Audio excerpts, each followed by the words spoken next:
Baik, saya akan masuk kepada kebenaran firman Tuhan. Hari ini saya akan share tentang jangan ngomong kalau nggak nolong.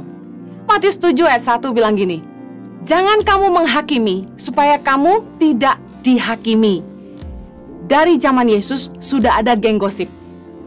Kemanapun Yesus pergi selalu diikuti komentator, provokator, yaitu orang-orang Farisi, para ahli Taurat, orang Saduki, yang mengikuti bukan untuk belajar, tapi untuk menghajar. Sama dengan beberapa orang yang follow Instagram hamba-hamba Tuhan, bukan untuk belajar, tapi untuk menghajar.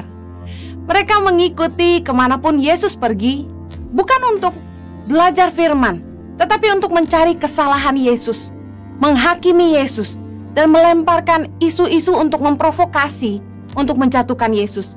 Bahkan ketika mereka bertanya, bukan karena mereka ingin mengerti, tapi mereka bertanya karena ingin menjebak Yesus. Mari kita lihat sama-sama dalam Yohanes 8 ayat yang ketiga. Maka ahli-ahli Taurat dan orang-orang Farisi membawa kepadanya seorang perempuan yang kedapatan berbuat zina. Mereka menempatkan perempuan itu di tengah-tengah lalu berkata kepada Yesus, Rabi, perempuan ini tertangkap basah ketika ia sedang berbuat zina. Ayat kelima, Musa dalam hukum Taurat memerintahkan kita untuk melempari perempuan-perempuan yang demikian. Apakah pendapatmu tentang hal itu? Ayat ke-6, mereka mengatakan hal itu untuk mencobai dia, supaya mereka memperoleh sesuatu untuk menyalahkannya. Tapi Yesus membungkuk lalu menulis dengan jarinya di tanah. Kita bisa lihat bahwa ini adalah salah satu contoh perikop di Alkitab yang menceritakan bagaimana para provokator, komentator, orang-orang yang mengikuti Yesus bukan untuk belajar tapi untuk menghajar. Para ahli Taurat, orang Farisi yang sengaja mencobai Yesus dengan melemparkan pertanyaan di depan orang banyak. Menarik bagaimana Yesus meresponi para followers toksik yang datang mengikuti dia bukan untuk belajar tapi untuk menghajar, untuk mencari kesalahan Yesus. Yesus bersikap cuek saja. Seperti pepatah yang berkata, biarkan anjing menggonggong, kafilah tetap berlalu. Kita perlu belajar dari respon Yesus terhadap omongan-omongan negatif yang orang lemparkan kepada kita, termasuk di sosial media. Jangan pusingin omongan orang yang negatif. Jalan terus, berkarya terus. Jangan mau terjebak dalam sakit hati, apalagi sampai membalas tingkah laku mereka, apalagi menghakimi mereka. Karena kemudian kita akan jadi sama seperti mereka. Mari kita lihat bagaimana cara Yesus menjawab provokasi orang Farisi.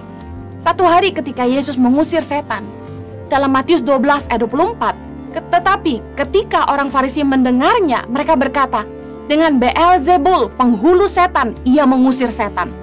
Kemudian respon Yesus di ayat 34, hai kamu keturunan ular beludak, bagaimanakah kamu dapat mengucapkan hal-hal yang baik, sedangkan kamu sendiri jahat, karena yang diucapkan mulut meluap dari hati. Orang yang baik mengeluarkan hal-hal yang baik dari perbendaharaannya yang baik, dan orang yang jahat mengeluarkan hal-hal yang jahat dari perbendaharaannya yang jahat. Tetapi aku berkata kepadamu, setiap kata sia-sia yang diucapkan orang harus dipertanggungjawabkannya pada hari penghakiman. Yesus memberikan kecaman dan peringatan keras kepada orang-orang Farisi yang suka memprovokasi, orang-orang yang memfitnah, yang membuat isu-isu yang tidak berguna. Ketika Yesus mengusir setan, mereka malah membuat isu dan fitnah bahwa Yesus mengusir setan dengan kekuatan yang dari setan. Saya mau bilang gini, banyak orang yang akan selalu mengeluarkan perkataan-perkataan negatif. Banyak orang yang suka mencelah, mencemooh orang lain, bahkan memberikan penilaian yang negatif, menghakimi hidup orang lain. Hati-hati, Yesus berkata gini, orang yang hatinya baik akan mengeluarkan hal-hal yang baik dari mulutnya. Tapi orang yang hatinya jahat, gak mungkin ngomong hal-hal baik, pasti hal jahat. Jadi hati-hati ketika kita mulai komen yang negatif tentang hidup orang lain, yang harus kita bereskan hati kita. Karena perkataan mulut meluap dari hati. Kalau kita bisa ngomong yang gak baik tentang orang lain, berarti hati kita sendiri gak baik. Dan Yesus kasih peringatan yang keras di sini, bahwa setiap kata sia-sia yang diucapkan orang harus dipertanggungjawabkannya pada hari penghakiman. Ingat, Kita hidup nggak cuma hari ini aja. Jangan hidup seolah-olah kita nggak akan ada selesainya. Satu hari nanti kita akan menghadap tahta penghakiman. Siap nggak kita mempertanggungjawabkan setiap perkataan yang kita ucapkan? Kita boleh komentar, kita boleh ngomong apa saja, tapi Yesus kasih peringatan bahwa setiap kita harus mempertanggungjawabkan setiap perkataan kita. Orang-orang yang suka menghakimi itu disebut self-righteous, merasa diri paling benar. Justru karena mereka merasa paling benar, mereka berani menghakimi orang lain, mereka berani menilai hidup orang lain. Kalau orang tidak merasa dirinya benar, dia akan hati-hati menilai hidup orang lain. Gimana dia mau nilai hidup orang lain kalau dia aja belum tentu benar? Ada orang-orang yang suka menghakimi, berusaha kelihatan benar di depan orang lain, padahal belum tentu mereka sendiri benar. Orang-orang yang suka menghakimi, fokusnya salah. Fokusnya selalu kelemahan orang lain, bukan kelebihan. Bukan hal yang baik, tapi selalu cari kesalahan orang. Saya mau ingatkan orang-orang yang suka menghakimi, jangan berpikir Anda yang paling benar. Orang-orang yang suka menghakimi ini hobinya duduk di kumpulan gosip, komunitas gosip, membicarakan hidup orang lain, masalah orang lain, menilai anak orang lain, menilai pernikahan orang lain. Herannya hobinya ngomongin orang tapi nggak suka nolongin orang. Saya selalu bilang ini, jangan ngomong kalau nggak nolong. Ngomongin urusan rumah tangga orang, kita nolong nggak? Ngomongin hidup orang lain, kita nolong nggak? Jangan ngomong kalau nggak nolong. Matius 12 ayat 36. Yesus tadi bilang gini, setiap kata sia-sia yang diucapkan orang harus dipertanggungjawabkan pada hari penghakiman. Ingat, dengan siapa kita duduk hari ini akan menentukan masa depan kita. Jangan duduk sama orang-orang yang suka cemooh. Mazmur 1 ayat 1 bilang gini, berbahagialah orang yang tidak berjalan menurut nasihat orang fasik, yang tidak berdiri di jalan orang berdosa, dan yang tidak duduk dalam kumpulan pencemooh. Kalau Anda mau berbahagia, kata firman Tuhan, jangan lakukan 3 hal ini. Jangan berjalan menurut nasihat orang fasik, jangan berdiri di jalan orang berdosa. Yang ketiga, jangan duduk dalam kumpulan pencemooh. Artinya gini, jangan duduk sama orang-orang yang suka ngomongin orang lain, suka mencemooh orang lain, suka menilai hidup orang lain. Yesus sangat marah melihat kemunafikan, kefasikan, kejahatan, keserakahan. Tapi Yesus menunjukkan kemurahan kepada orang berdosa.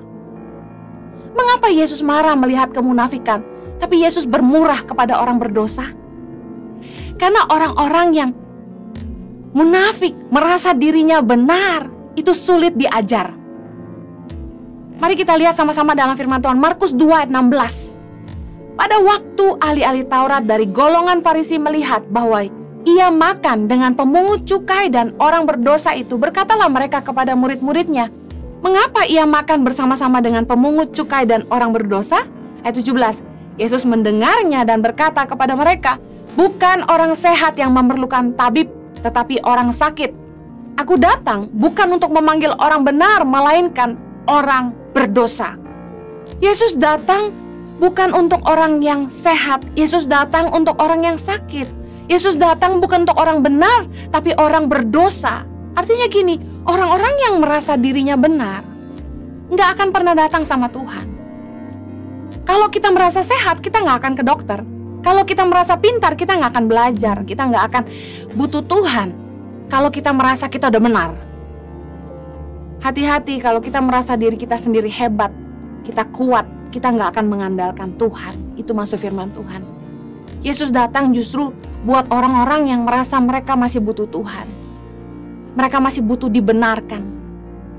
Kalau Yesus aja datang buat orang berdosa, kenapa kita justru menghakimi mereka? Yesus nggak suka kemunafikan, karena orang-orang munafik itu cuma fokus sama penampilan luar aja. Mereka cuma peduli sama konsumsi publik. Mereka cuma peduli pendapat orang tentang dirinya. Maunya yang kelihatan di luar aja. Padahal harusnya kita fokus memperbaiki diri kita. Biasanya orang yang munafik nggak mempedulikan pendapat orang-orang terdekat seperti keluarga. Yang penting bagi mereka itu pencitraan, jaga image, Yang penting apa yang kelihatan orang banyak. Padahal keteladanan Yesus dalam hidup kita adalah kita harus jadi berkat dimulai dari rumah sendiri. Saya pernah share ini bagaimana Yesus melayani keluarganya 30 tahun sebelum Yesus keluar melayani dunia 3,5 tahun. Harusnya pendapat keluarga, orang terdekat kita yang harusnya jadi tolak ukur kesuksesan hidup kita di mata Allah. Kalau orang terdekat kita yang bisa lihat kita yang sesungguhnya di rumah dan kita bisa jadi berkat di situ, saya percaya kita bisa jadi berkat di mana saja. Kita akan terjebak dalam kemunafikan ketika kita hanya mempedulikan pendapat orang banyak daripada pendapat keluarga kita sendiri atau orang-orang di rumah kita sendiri, karena mereka yang paling bisa merasakan keberadaan kita. Apakah hidup kita sudah berguna? Apakah hidup kita sudah jadi berkat bagi mereka? Kita akan terjebak ke dalam kemunafikan kalau kita cuma peduli penampilan luar aja. Dalam Matius 23, Yesus mengecam orang-orang Farisi. Dikatakan begini, Matius 23 ayat 27, celakalah kamu, hai ahli-ahli Taurat dan orang-orang Farisi, hai kamu orang-orang munafik, sebab kamu seperti kuburan yang dilabur putih, yang di sebelah luarnya memang bersih tampaknya, tapi sebelah dalamnya penuh tulang belulang dan pelbagai jenis kotoran. Ayat 28, demikian jugalah kamu, di sebelah luar kamu tampaknya benar di mata orang, tetapi di sebelah dalam kamu penuh kemunafikan dan kedurjanaan. Yesus benci kemunafikan karena kemunafikan membuat orang nggak belajar. Kemunafikan membuat orang nggak sadar diri. Kemunafikan membuat orang tidak memperbaiki diri dan berubah. Cuma mentingin penampilan luar aja, pendapat orang banyak daripada mengurusi keluarganya sendiri. Ingat, jangan ngomongin rumah tangga orang lain, urus keluarga kita dulu baik-baik. Jangan ngurusin hidup orang lain, urus hidup kita dulu baik-baik. Jangan ngomongin kegagalan rumah tangga orang lain. Jaga rumah tangga kita sendiri. Makanya dalam 1 Timotius 3:12, orang yang mau melayani syaratnya adalah ini. Dia kan haruslah suami dari satu istri dan mengurus anak-anaknya dan keluarganya dengan baik.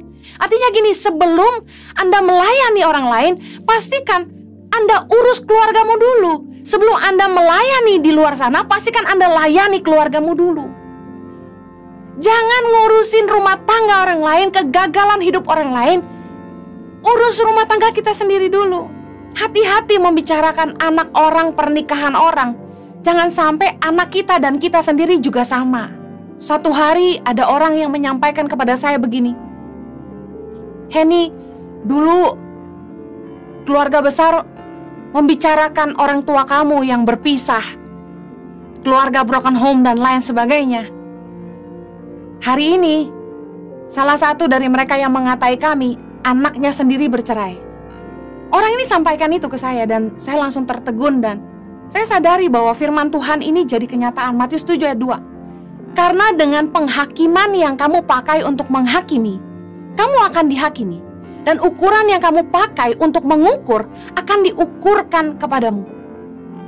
Hati-hati banget melemparkan penghakiman, penilaian atas hidup orang lain. Karena firman Tuhan berkata dalam Matius 7 ayat 2, Yesus bilang sama kita, penghakiman yang kita pakai untuk menghakimi akan diukur juga pada hidup kita.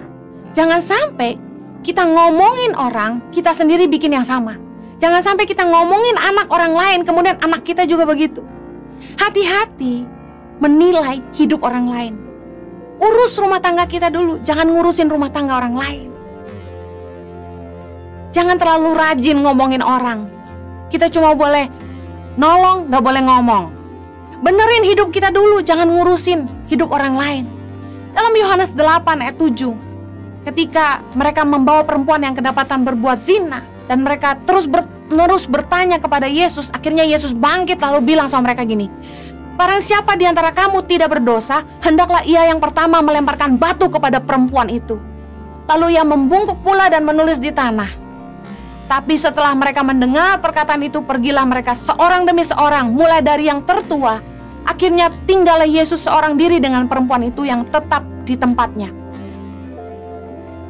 Luar biasa. Yesus itu ngomong sama kita dengan bahasa sederhana gini, benerin dulu hidup lu, jangan ngurusin dosa orang lain. Sederhana banget Yesus ngomong. Kalau lu ngerasa lu gak dosa, lu lempar batu duluan. Artinya gini, kalau lu ngerasa hidup lu bener, silakan lempar batu. Masalahnya kan gini, hidup semua kita nggak bener, makanya mereka satu-satu pergi. Mulai dari yang tertua yang katanya dosanya paling banyak. Benerin dulu hidup lo, jangan ngurusin dosa orang lain, bahasa prokemnya. Mari kita lihat Yohanes 8 ayat 10. Lalu Yesus bangkit berdiri dan berkata kepadanya, "Hai perempuan, di manakah mereka? Tidak adakah seorang yang menghukum engkau?"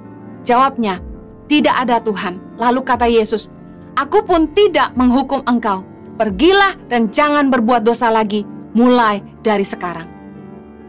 Kalau Yesus saja nggak menghakimi, kenapa kita harus menghakimi? Yesus ngajarin kita lewat kisah ini bahwa dunia tidak butuh penghakiman kita, tetapi kasih kita. Dunia nggak akan jadi lebih baik dengan penghakiman kita, tapi dunia akan jadi lebih baik dengan kasih kita. Bagian kita di dunia ini adalah mengasihi, bukan menghakimi. Jangan pakai mulut kita buat menghakimi orang lain, karena itu bukan bagian kita. Di zaman Yesus, bahkan ada gosip di antara murid Yesus. Yohanes 1 ayat 20. Mari kita lihat bagaimana Yesus meresponi gosip di antara murid-muridnya. Yohanes 1 ayat 20. Ketika Petrus berpaling, ia melihat bahwa murid yang dikasihi Yesus sedang mengikuti mereka, yaitu murid yang pada waktu mereka sedang makan duduk berdekat Yesus dan berkata, "Tuhan, siapakah dia yang akan menyerahkan engkau?" Ayat 21.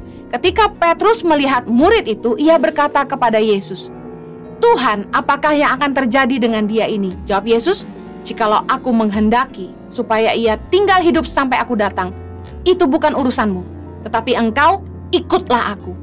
Maka tersebarlah kabar di antara saudara-saudara itu bahwa murid itu tidak akan mati. Tetapi Yesus tidak mengatakan kepada Petrus bahwa murid itu tidak akan mati, melainkan jikalau aku menghendaki supaya ia tinggal hidup sampai aku datang, itu bukan urusanmu. Nah, bukankah seperti ini yang terjadi di antara masyarakat dan bahkan di antara kita? Bahwa ketika sebuah berita dilepaskan, seringkali disimpangkan, dipelintir bahasanya, ditambahkan atau dikurangi, sehingga message-nya nggak sampai. Gosip itu dari dulu selalu mentwist, memutarbalikkan kebenaran yang disampaikan. Gosip nggak pernah benar. Gosip itu selalu muter balik, ngurangin, nambahin, bahkan diputer. Keren banget. Menarik sekali bagaimana Yesus menjawab Petrus ketika Petrus pengen tahu tentang Yohanes. Ketika Petrus mau kepo dengan hidup Yohanes dan masa depannya.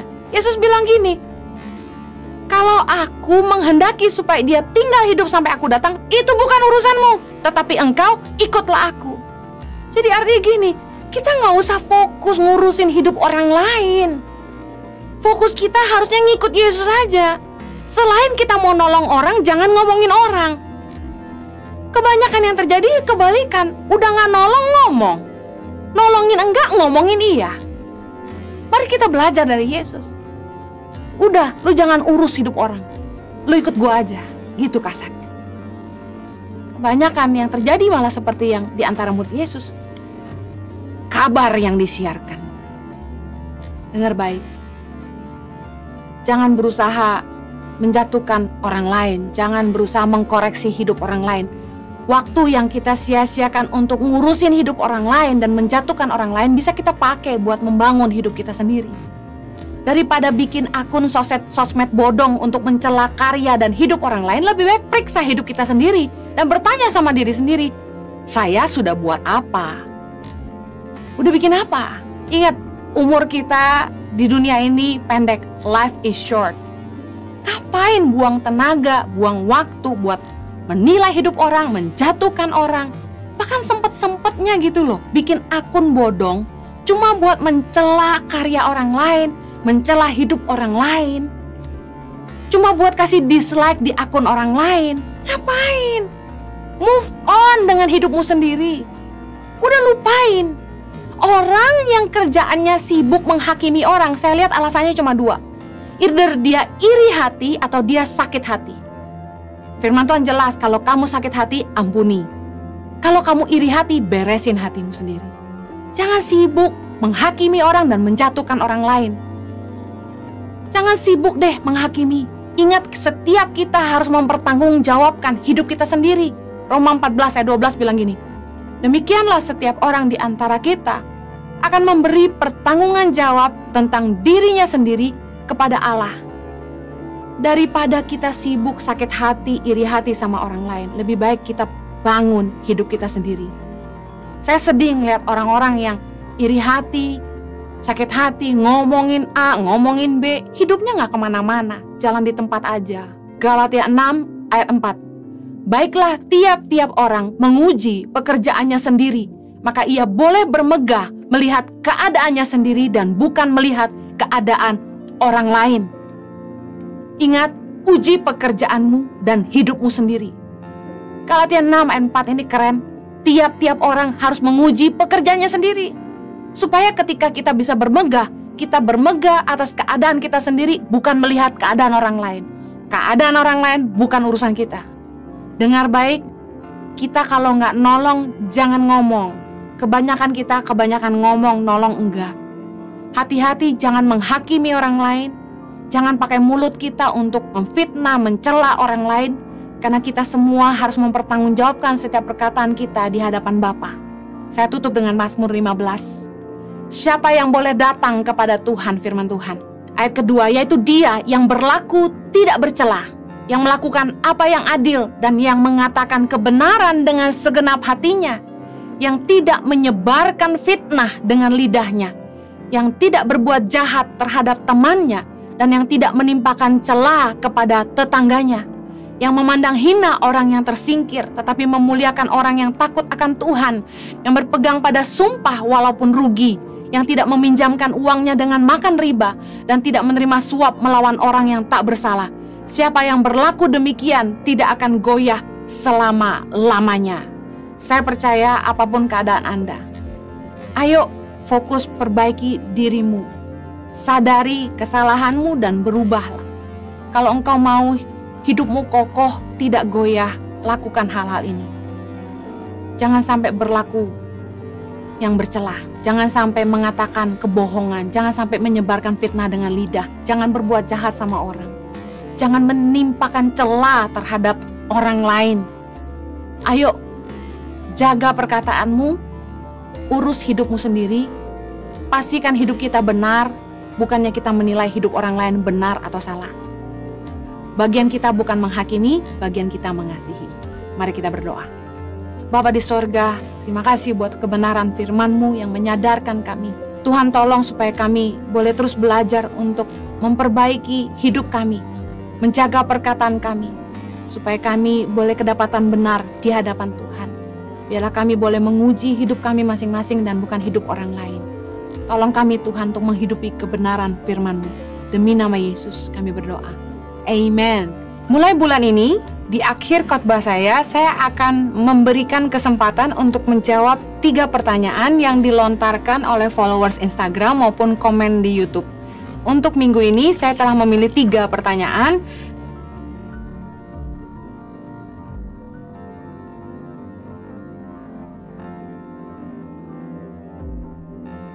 Saya tidak pernah menemukan di firman Tuhan yang membahas specifically tentang wanita yang pernah diperkosa lalu hubungannya dengan apakah boleh diberkati di gereja.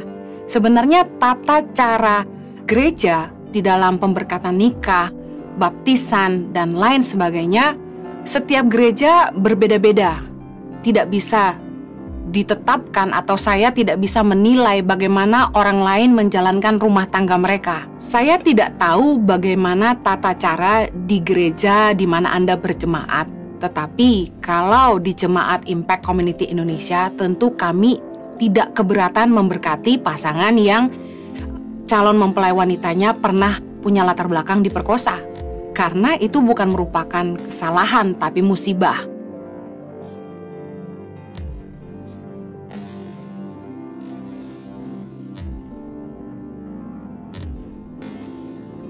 Apabila pasangan Anda telah meninggalkan Anda karena perselingkuhan yang Anda lakukan, pertanyaan saya yang pertama, apakah Anda sudah berpisah dengan selingkuhan Anda? Apakah Anda sudah bertobat sungguh-sungguh? Karena percuma kita bahas lebih panjang kalau Anda tidak membereskan masalah Anda. Kalau selingkuhan Anda sudah meninggalkan Anda dan Anda pun sudah selesai dengan dia, saran saya, bertobat sungguh-sungguh, minta ampun sama Tuhan dan minta maaf kepada pasangan Anda. Datangi, berusaha, bayar harga untuk sungguh-sungguh minta diampuni.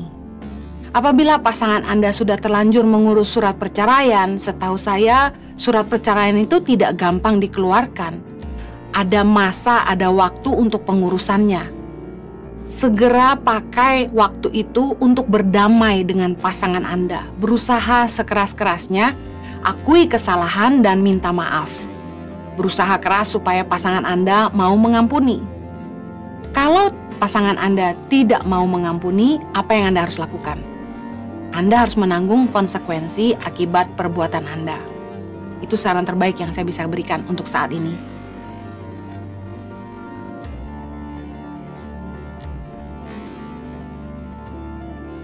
Firman Tuhan berkata, hanya dekat Allah saja aku tenang. Kalau kita ingin memperoleh damai di dalam hati kita, nggak ada cara lain selain datang kepada Tuhan. Karena ruang kosong di batin kita cuma bisa diisi oleh Tuhan. Banyak manusia nggak mengerti bahwa rasa damai, sukacita itu datangnya dari Tuhan. Hanya itu damai dan sukacita yang sejati. Lebih daripada itu hanya sementara sifatnya. Kalau Anda tahu hati Anda kosong, Anda perlu mengundang untuk Tuhan hadir dalam hidup Anda. Terima Yesus sebagai Tuhan dan Juru Selamat dan minta ampun atas segala dosa dan juga minta rohnya untuk berdiam dalam hati kita. Karena ada bilik di dalam hati kita yang nggak bisa diisi orang lain, nggak bisa diisi oleh cinta, oleh apapun dari sesama. Yang kita butuh adalah kehadiran Tuhan dalam hidup kita. Kalau kita ingin tenang, kita ingin memperoleh sukacita yang sejati, cuma satu yang bisa kasih, cuma Tuhan aja. Datang sama Tuhan. Firman Tuhan berkata, mendekatlah kepada Tuhan, maka Tuhan juga akan mendekat kepada kita. Bagi Anda yang membutuhkan pelayanan konseling, Anda dapat menghubungi nomor call center kami yang tersedia di layar kaca. Kami berdoa agar Tuhan menjawab setiap pergumulan Anda. Datanglah kepada Tuhan karena Dia adalah penasehat ajaib yang akan memberikan jalan keluar dan menolong hidup kita. Tuhan memberkati.